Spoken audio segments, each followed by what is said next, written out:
Olá a todos, sejam bem-vindos a esse curso de Física Nuclear Conceitual, tá? O nome correto para esse curso seria um curso experimental de Física Nuclear, tá? Porque é completamente fora do que eu já trabalhei até o momento, tá? Mas, como a própria parte de Física Nuclear, eu achei que eu estava muito abaixo do que eu deveria saber, já que eu tenho um mestrado nessa área, um doutorado, quase nessa área, né, que minha teoria de hadrons, mas é parecido, né? Então, eu achei isso uma oportunidade, né, de voltar a estudar física nuclear, né, para poder passar para vocês os conceitos de física nuclear, tá? Porque os conceitos de física nuclear, eles ficam todos muito vagos, né? Você não vê no ensino médio, ou vê muito pouca coisa. Você vê um pouco em química, você vê mais em química do que em física, né? Quando você vê a tabela periódica, aí você tem os isótopos, os isóbaros, essas coisas, né, pertencem à física, não pertencem à química, mas você só vê em química por algum motivo, né? Então, é uma chance de introduzir alguns conceitos, tá? Pra vocês entenderem qualitativamente, né? Por isso que eu chamei de física nuclear conceitual, né? Ou talvez semi-conceitual, né? Mais qualitativamente do que quantitativamente, tá? O que eu quero dizer com isso? Esse curso vai ter pouco para nenhuma não, né? Vai ter pouca matemática, tá? E toda a matemática vai ser, 90% vai ser baseado em álgebra, tá? Multiplicar, dividir, somar. Cálculo, se tiver 10% só do conteúdo, não mais do que isso, tá? Então, pouca matemática e matemática baseada na álgebra, tá bom?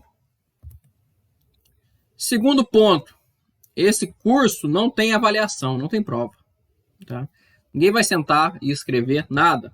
Como é que a gente vai fazer? A gente vai se reunir de 15 em 15 dias e fazer uma grande mesa redonda. Eu não sei se vai ser presencial ou se vai ser remoto. No momento, tudo está remoto. Mas um dia vai voltar a ser presencial e eu quero continuar apresentando esse curso, né? Então, vocês vão ver os vídeos, vão ler a matéria. A gente vai reunir numa grande mesa redonda e eu vou propor discussões sobre o que vocês estudaram, né? Então, vou falar assim, fulano, fale sobre isso, ciclano, fale sobre aquilo. E aí a pessoa vai devagar falar sobre alguma coisa do assunto e tal, e depois eu peço para outro, né? A turma vai ser enxuta, eu vou pedir 15 pessoas só no máximo, para dar conta de fazer isso, né? Então vai ser pouca gente, né? E vocês têm que estar em dia com a matéria. Esse é um curso que não vai aceitar ficar atrasado com a matéria. Se eu ver que a pessoa não estudou, não adianta tentar me enrolar achando que vai conseguir, porque não vai conseguir, né? Se eu vejo que a pessoa não estudou, eu vou tirar muito ponto, tá? Então, eu vou ser bem rigoroso nesse assunto. Por quê? Porque justamente você não vai precisar fazer conta, você vai precisar ler e entender o que está acontecendo. É um grande curso, sei lá, de geografia aplicada à física nuclear. Também você não precisa fazer conta na geografia. Tá bom? Então não vai ter avaliação, vai ter pouquíssimas contas, mais como ilustração, tá? E aí vamos ver como vai andar, tá? Então, eu vou seguir esse livro aí, né, basicamente na ordem, né, embora no plano de ensino esse livro não tem no Cefet, então eu tenho que colocar outros livros, né? Mas os outros livros também tem bastante coisa interessante, e além disso, eu tem sempre o link maroto na descrição do primeiro vídeo, né? Então, isso não é desculpa, né? O link maroto estará aí, né? O livrinho, ó. Por que eu vou seguir esse livro? Mas por que você vai seguir esse livro, professor? Porque eu tenho esse livro. Tá? É melhor seguir um livro que eu tenho, que eu posso consultar para preparar as aulas e tal. Beleza? Então vamos tentar ver como vai andar esse curso de Física Nuclear Conceitual. Vai ser 30 horas, eu vou falar, né? Eu não vou dar aula tradicional, assim, em sala de aula, tá? Mesmo quando o curso voltar remotamente, eu vou falar, vocês vão estudar por conta, vão ver meus vídeos, que é muito além do que eu estou fazendo, porque quando eu estava na faculdade, as matérias optativas, geralmente os professores mandavam a gente ler, fala assim, vai ler, depois você vem discutir comigo, tá? Matéria optativa, dificilmente eles davam aula. E eu estou dando aula ainda, né? Por quê? Porque eu acho que é importante e eu também preciso reler o livro e reaprender as coisas que estão nele. Então, vou mandar vocês lerem, vou mandar vocês verem meus vídeos e aí a gente vai sentar e discutir de 15 em 15 dias e vocês estarão sempre sendo avaliados. Então, vai ser 40% da avaliação sobre presença, porque eu não sei se todo mundo vai ser questionado no dia, eu acho que não dá tempo. Mas 60% vai ser o questionamento. Então vocês têm que estar em dia com a matéria e tem que aparecer, claro. Quem não aparecer vai perder 100% da nota do dia. Então vocês podem dividir aí o nosso semestre de 15 em 15 dias, uma aula presencial, assim comigo, e né? Então cada aula vale 1 sobre 15 da nota final, né? Então 8% aí mais ou menos, 7% da aula final, beleza? Então vai ser desse jeito que vamos tocar o curso, né? Vai ser bem legal. Essa matéria é bem legal, né? Vamos ver como é que vai ser. Então, onde que a física nuclear começa? Tá? Ela começa oficialmente em 1896, tá? O que aconteceu em 1896? Teve um francês chamado Becquerel, né? Que ele estava estudando fosforescência, né? Mas acabou descobrindo a radioatividade, né? O que era a questão? O que ele estava fazendo? Né? Esse Becquerel, ele estava estudando fosforescência, ou seja, você emite luz num certo objeto e ele começa a brilhar, né? Tipo essas placas de sinalização que você vê aí hoje em dia. Então ele estava trabalhando com pedras de urânio, né? Essas pedras eram pedras de urânio, né? E ele percebeu que as pedras de urânio elas eram fosforescentes, né? Depois que você jogava a luz sobre elas, elas absorviam essa luz, então você apagava a luz e elas brilhavam por um intervalo, né? Só que no meio tempo, ele deixou lá várias placas fotográficas, né?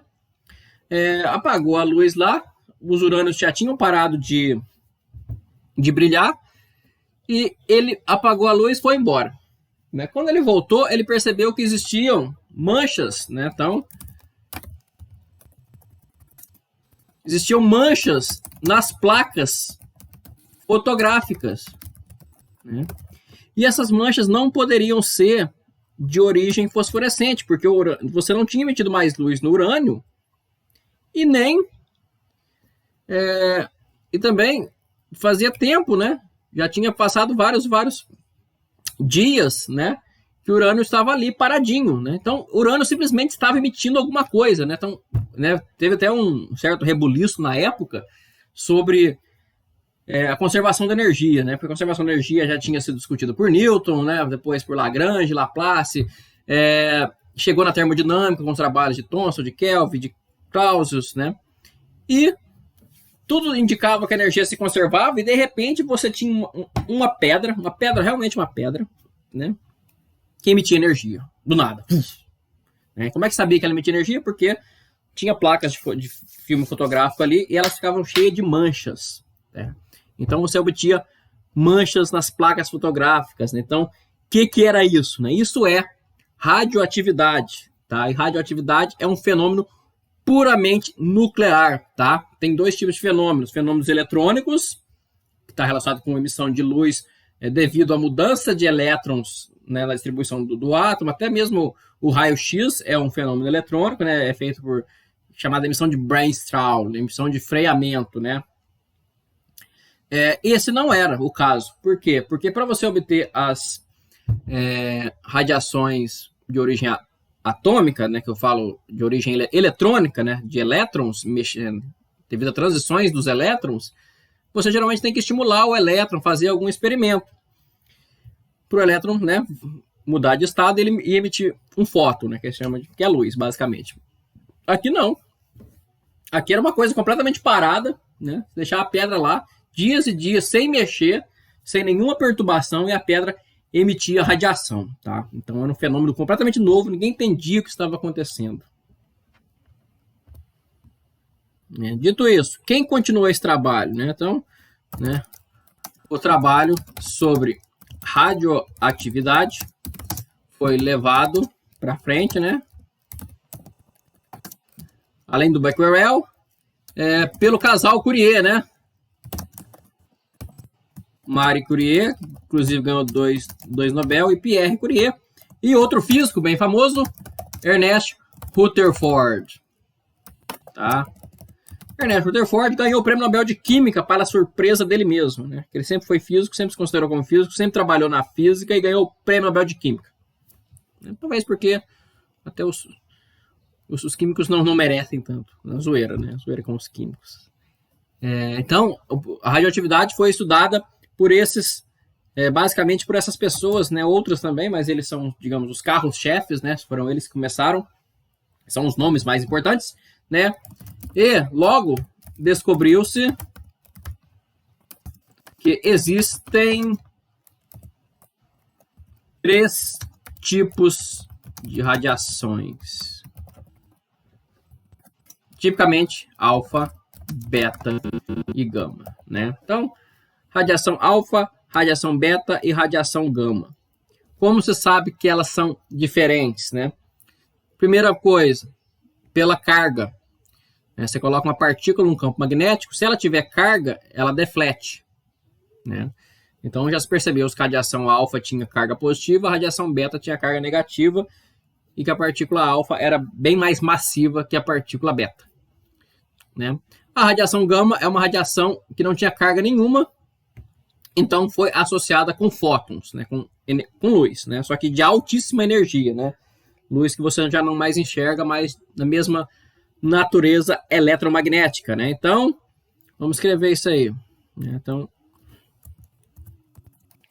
a radiação alfa é composta por partículas positivas e massivas. Porque, na verdade, o que é a radiação alfa? É um núcleo de hélio, né? Hoje a gente sabe disso. Na época, nem sei se o hélio era descoberto. A radiação beta é um elétron, né? Na verdade, isso ficou claro porque o J.J. Thomson, né, mais ou menos na mesma época desse estudo, ele descobriu o elétron, né? Então ficou claro que a radiação beta era um elétron, né? Então, e finalmente, a radiação gama é fótons altamente energéticos. Fótons altamente energéticos, né? Então, cada uma tem uma massa diferente, cada uma tem uma carga diferente e, principalmente, cada um tem um poder de penetração diferente, né? Então, uma radiação alfa, ela é barrada muito fácil, né? Uma folha de papel barra uma radiação alfa, tá? Você bota um papel sulfite assim, se tiver um elemento emitindo radiação alfa, não passa para o outro lado. A radiação beta passa pelo papel e passa por outros, como é que eu vou dizer? Materiais finos, né? Uma chapa fina de ouro, uma chapa fina de placa, mas, por exemplo, pode ser barrado por uma madeira de 1 centímetro de espessura. Não é lá grande coisa. Já a radiação gama vai embora, ela pode atravessar até placas relativamente grossas de chumbo, né? Na ordem de algumas polegadas já. Então você precisa de pelo menos ali um palmo de chumbo para você barrar a radiação gama, porque ela é altamente penetrante, tá? Então elas têm energias até parecidas, mas tem cargas diferentes e tem poder de penetração muito diferente, beleza? Então, para estudar como é que essas radiações eram produzidas, tinha que tentar entender como é que o átomo funcionava, né? Para começar, né? Como é que o átomo funcionava? Isso aqui você tem que lembrar que é começo dos anos de 1900, né? Nem chegou em 1920 ainda, né? Então, até os anos de 1910, né, 1915, por aí, o modelo atômico vigente, e nem era sequer aceito, muita gente não acreditava na ideia do átomo ainda, apesar que já era uma minoria, né? Mas o modelo atômico vigente nessa época era o do Thomson, né? J.J. Thomson, né? Esse modelo era conhecido como o tal do pudim com passas, né? Então era o modelo pudim com passas do átomo. Como é que ele funciona, né? Você tinha que o átomo era uma grande geleia positiva, tá? Então a nossa geleia positiva aqui, que por sua vez era contrabalanceada por elétrons, porque o próprio Thomson descobriu os elétrons, né? Então, tinha elétrons que eram pequenas bolinhas colocadas nessa geleia positiva. Então, o átomo tinha aí o tamanho, sei lá, de 10 a menos 10 metros, né? Então, vamos colocar isso em escala para entender. Então, esse tamanho aqui é da ordem mais ou menos 10 a menos 10 metros, né? Então, um átomo ficava sempre colado com o outro átomo aqui, né?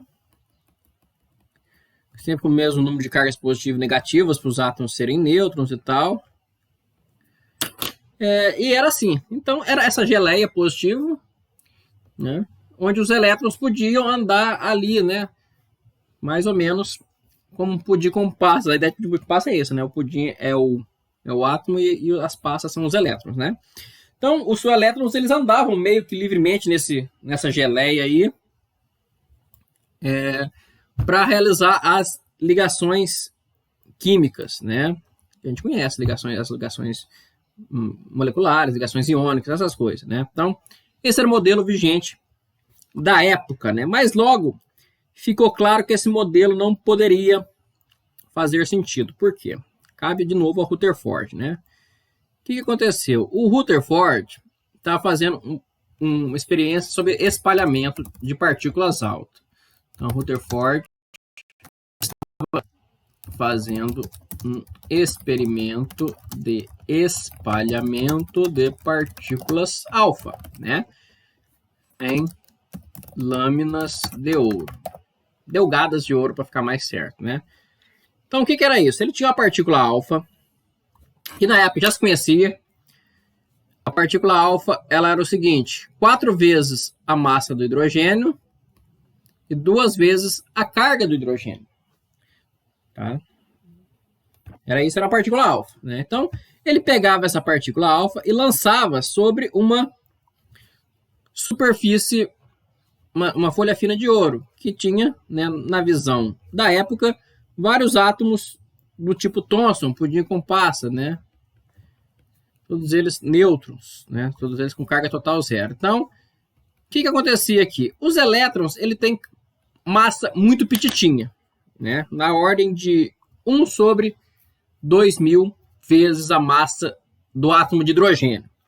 Lembra que não existe prótons e nêutrons ainda, né? Então, você tinha o átomo positivo e aí você tinha aqui o átomo mais leve, era o átomo de hidrogênio. O elétron tem uma massa de 2.000 vezes menor. Então, quando você chega essa partícula perto da outra, né?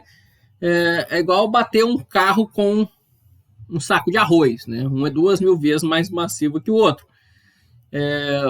O carro não vai sentir. Então, a partícula alfa não sente os elétrons. Então, a interação era basicamente da partícula alfa com o átomo em si, né? E aí, né? Dependendo, né? Alguns casos, né? A maioria dos casos passava reto, nem sentia. Vamos mudar de cor aqui, né? Então, em alguns casos, vamos botar em verde, em laranja, né? A partícula, do jeito que ela entrava, ela saía, né? Então, era o comportamento, né, de gelatina desse átomo. É igual você pegar um revólver e dar um tiro numa gelatina, né? É exatamente isso, tá? Então, vai atravessar a gelatina, não vai fazer muito, não vai fazer nenhuma diferença para a partícula alfa. Em alguns pequenos casos, acontecia isso aqui, ó. A partícula era defletida, um pouquinho, tá? Um certo ângulo ali. Tudo bem, isso era explicado porque o núcleo, ele é positivo também, né? Então, e o núcleo é pesado, né? Ele é gelatina, mas ele é pesado. Ele é uma gelatina, por exemplo, o núcleo de ouro, mais ou menos 80 vezes a massa do átomo de hidrogênio. Então, é um núcleo pesado, gelatinoso. Então, a carga positiva do núcleo estava empurrando a carga positiva da partícula alfa, né? Então, era isso que estava acontecendo. Tudo bem. O modelo do Thomson também previa isso. Só que 1 em cada 20.000 espalhamentos, né? Ou seja, uma a cada 20.000 partículas alfas que era jogada contra o átomo, ela simplesmente ricocheteava, era refletida. Voltava mais do que 90 graus. E isso era um completo absurdo, tá? O próprio Rutherford, quando ele fez experimento, ele descreveu isso. É como eu pegar um fuzil, atirar numa folha de papel e a bala ricochetear de volta. Não tinha explicação. Não sabia como isso era possível. Note que era raríssimos eventos, 1 a cada 20 mil. Porém, à medida que você vai aumentando a produção de partícula alfa, vai fazendo, isso ia se repetindo. Então não era um erro do experimento, tá?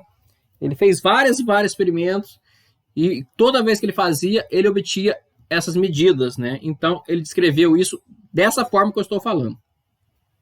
Eu estou dando um tiro de fuzil numa folha de papel e a bala está voltando.